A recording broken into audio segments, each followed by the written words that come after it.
these trays.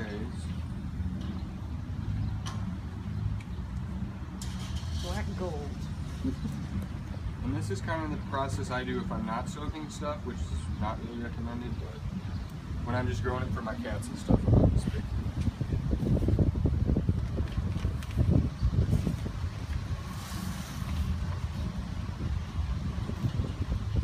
In other words, this is one way you can do it. There are lots of other ways. Yeah, and that's the thing, like, even just doing it without soaking the seeds, it should still work fine, but if you want it to be And we'll even probably speed it up a little too. So.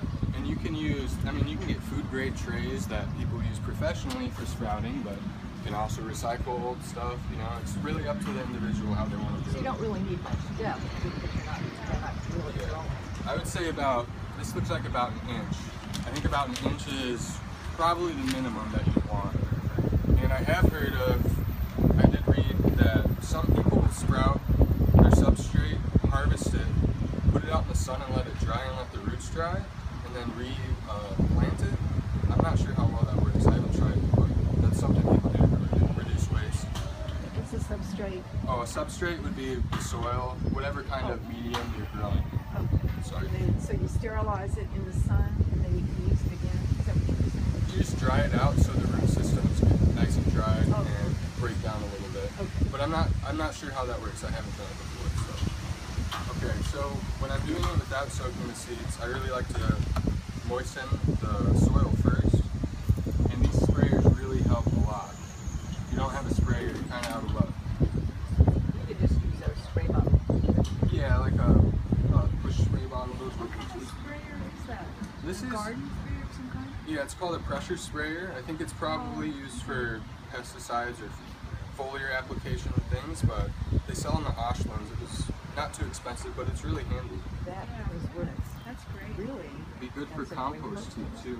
Yeah, it helps get like an even layer compared to just like a squirt bottle Yeah. might not get it as Yeah. easy. And there's Yeah. different settings you can do. Oh, Shoot wow. people like a squirt bottle. So I like to get that layer nice and moist, and then It's got a half a gallon container. yeah.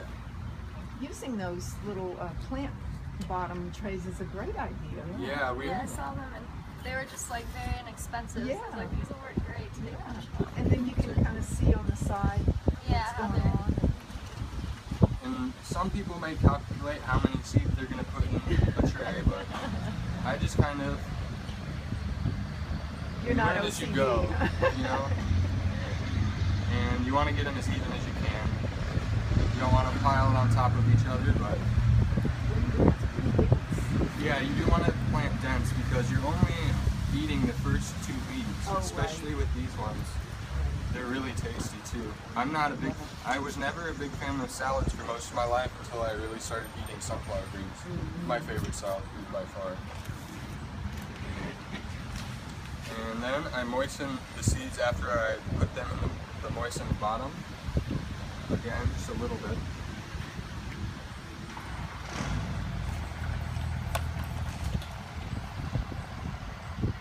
And then I like to pile just a thin layer of soil on top so they have full contact with the soil and the moisture, which makes the seeds grow. It triggers them to start growing.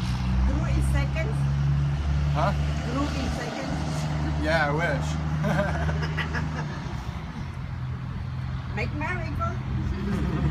They almost sprout overnight. Yeah, they grow, it's about 5 to 10 days, then you can harvest. So about a week, you plant one every day, you'll have a salad every day if it's this size.